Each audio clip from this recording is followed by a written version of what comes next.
Waspada, fitnah keji semakin kencang menjelang 14 Februari. Pernyataan yang 2 tahun itu bukan datang dari saya, gitu. Beliau menyatakan, ini gimana kok sudah 2 tahun? Atau mungkin lebih cepat kalau ini pernyataan beliau ya. Kalau tiba-tiba Pak Prabowo, kalau saya ini orang intelijen, saya bilang, bisa aja Pak Prabowo diracun, dia bilang gitu. Bisa lebih cepat. Itu gimana? Saya bilang, Bu, udah, hitungan itu tidak pantas. Ya udahlah, itu Bu jangan kita sih tidak ada pikiran seperti itulah, janganlah gitu. Ini pernyataan beliau gitu, bukan pernyataan saya. Jadi saya kemudian beliau menyampaikan seperti itu, dan alhamdulillahnya di meeting itu bukan hanya saya berdua, tapi ada 4 orang ya. Ada 1 orang dibawa oleh Ibu Koni, ada 1 orang lagi yang ketua tim media Pak Prabowo. Jadi itu bisa diverifikasi pembicaraan itu.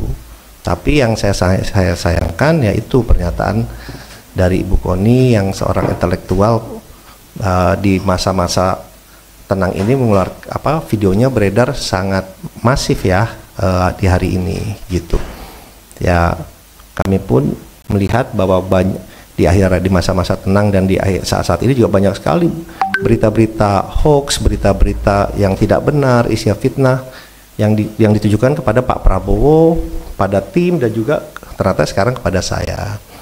Ya, itu yang pertama. Kemudian dan yang kedua adalah sebelum pulang Bu Koni bicara ke saya. Kita bicara berdua. Intinya beliau ternyata ingin menjadi wakil menteri luar negeri, permintaan beliau, atau Wamenhan, tapi lebih pengen jadi wakil menteri luar negeri.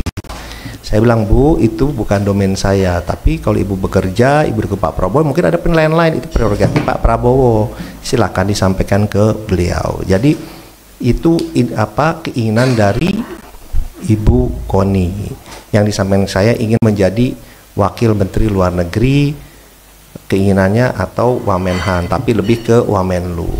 Beliau menyatakan dengan pengalaman beliau dan yang lain-lain itu seperti itu. Saya bilang silakan saja nanti disampaikan.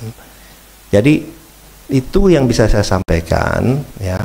Ya kembali lagi, kita kan ingin memberikan selalu edukasi ke publik yang baik, yang benar, ya kan.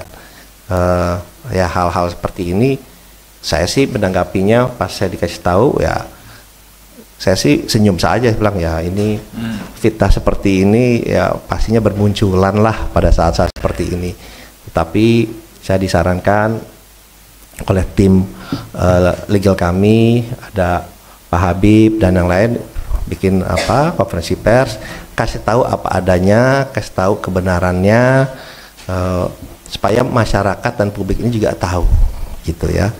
Dan mungkin publik juga tahu, teman-teman mass media juga, bapak-bapak ibu media paling tahu saya itu paling hati-hati berbicara, apalagi saya berbicara kepada orang yang baru saya kenal ya.